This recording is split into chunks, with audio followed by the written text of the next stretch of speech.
यहाँ के गोंड साम्राज्य को नष्ट किया। जगदीशपुर का नाम बदल के इस्लाम नगर रख दिया। इसके अंदर जाने की किसी को भी अनुमति नहीं है। आप देख सकते हैं कि इन दरवाज़ों पर ताले लगा दिए गए हैं। जो कहानी यहाँ के स्थानीय लोग बताते हैं वो बहुत ही डरावनी है। ये अपने सैनिकों से पकड़वा करके राजा को यहाँ पीछे हलाल कर दिया था।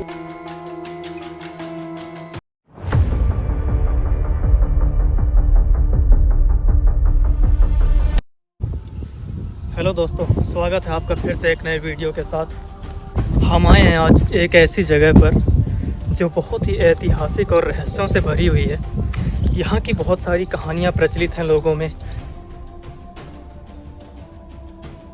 यहाँ से ऊपर जाकर हम गोंड महल को अच्छी तरह से देख सकते हैं। 18वीं सदी में इस क्षेत्र में एक अफ़गानी कमांडर दोस्त मोहम्मद खान ने हमला किया था और उसने यहाँ के गोंड साम्राज्य को नष्ट किया। हमारे बिल्कुल सामने इस्लाम नगर किला है और आप देख सकते हैं कि किला वास्तव में बहुत दूर दूर तक फैला हुआ है। प्राचीन काल में इसका नाम जगदीशपुर था।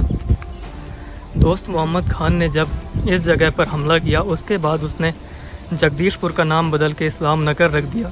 आप अभी भी देख सकते हैं कि दूर दूर तक किले की दीवारें फैली हुई हैं। वास्तव में बहुत ही विशाल किला था। और आप इस तरफ देख सकते हैं हमारे बिल्कुल सामने ये है गोंड महल। ये महाराजा नरसिंह देव गोंड का था और हालांकि ये हमेशा बंद रहता है। कहा जाता है कि इसके अंदर कुछ ऐसी डरावनी चीज़ें हैं जिनके कारण से ये महल हमेशा के लिए बंद कर दिया गया।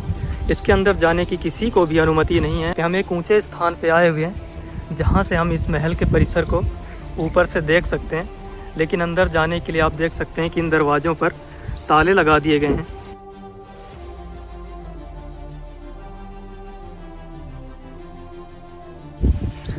महल के चारों ओर गांव बस गए और यहाँ से एक तरफ हम देख सकते हैं चमन महल और दूसरी तरफ हम देख सकते हैं यहाँ से गोंड महल दिखाई देता है। हालांकि गोंड महल की जो कहानी यहाँ के स्थानीय लोग बताते हैं वो बहुत ही डरावनी है। यहाँ से आप गोंड महल के अंदर का दृश्य देख सकते हैं। ये गोंड महल के आंगन है और जो बाकी की इमारतें आप देख सकते हैं कि इमारतें जीर्ण शीर्ण हो गई हैं, वो टूटी हुई अवस्था में है। और ये जो महल का पिछला हिस्सा है ये बहुत दूर तक फैला हुआ है। महल की जो दीवारें हैं वो बहुत दूर तक हमें दिखाई दे रही हैं। यहाँ से इस किले में कई द्वार हैं जो इस किले को अभेद्य बना देते थे। आप देख सकते हैं एक द्वार यहीं से हमारे बिल्कुल सामने दिखाई दे रहा है और हम यहाँ से लगभग 1 किलोमीटर दूर तक गए और हमें यहाँ पर लगभग 4 से 5 द्वार मिले जिन्हें भेद पाना दुश्मन के लिए बहुत ही कठिन रहा होगा। कि दोस्त मोहम्मद खान को यह किला जीतने के लिए बहुत मेहनत करनी पड़ी। हालांकि उसने बहुत सारे हमले किए और बहुत प्रयास किया, घेराबंदी की, फिर भी वह इस किले को नहीं जीत सका। उसने राजा नरसिंह देव के कुछ विश्वास पात्र लोगों को अपने पक्ष में लिया।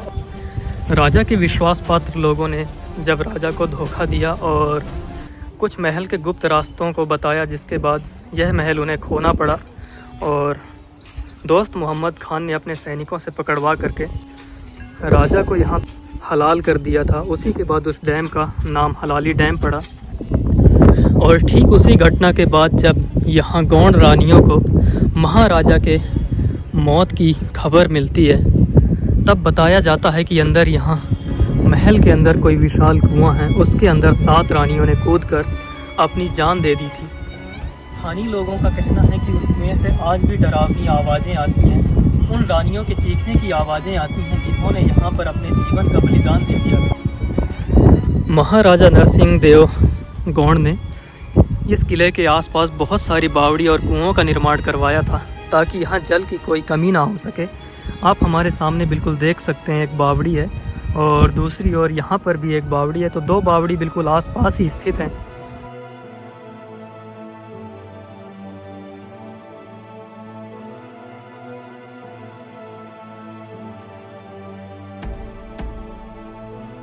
इस तरह महल के कई हिस्सों में उन्होंने कुओं और बावड़ी का निर्माण करवाया था ताकि इस महल में जल की समस्या कभी भी ना उत्पन्न हो और जल की आपूर्ति हमेशा बनी रहे।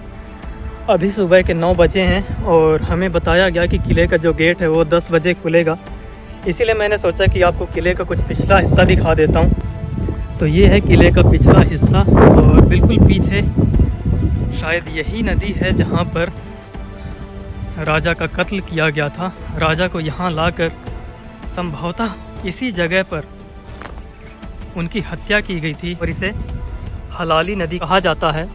आप देख सकते हैं कि महल का जो अधिकांश भाग है वो बिल्कुल खंडहर में परिवर्तित हो गया है। जगह जगह से यहाँ की इमारतें टूट कर गिर रही हैं। किले की जो दीवारें हैं वो बहुत ही विशाल क्षेत्र में फैली हुई हैं। ये किले की दीवारें और इसके अंदर गांव बसा हुआ है। 18वीं शताब्दी में ये पूरा किला बहुत ही भव्य और शानदार रहा होगा।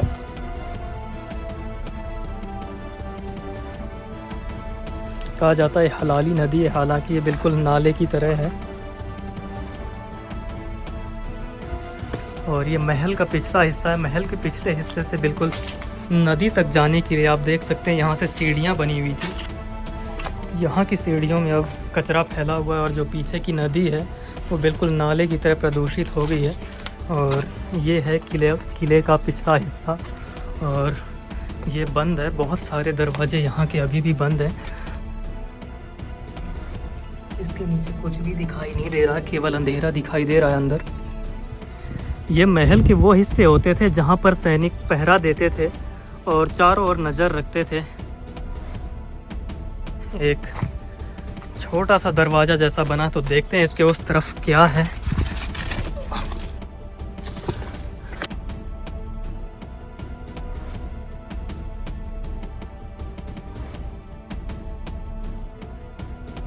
द्वार के बिल्कुल किनारे एक सुरक्षा चौकी है जो कि अभी खंडहर अवस्था में है।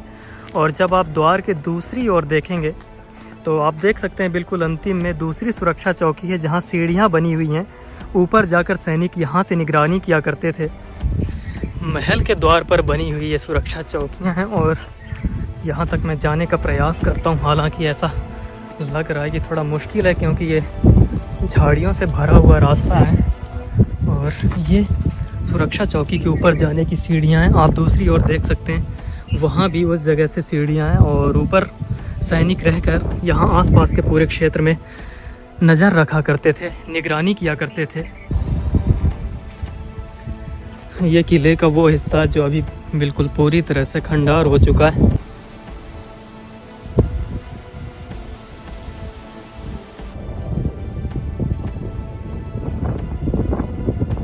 इसका जो पुराना नाम था वो जगदीशपुर था और यहाँ पर जो किला था वो गोंड शासकों का था। गोंड शासकों के बारे में कोई भी जानकारी इस तरह से इंटरनेट पर उपलब्ध नहीं है, लेकिन जब आप यहाँ पर आते हैं तो आप देख सकते हैं कि यहाँ पर गोंड महल भी स्थित है। और इस महल के अंदर राजपूत शैली में, गोंड शैली में बने हुए ये महल के हिस्से भी आप देख सकते हैं। इस वीडियो को करते हैं समाप्त। आप बने रहिए हमारे साथ इस यात्रा में।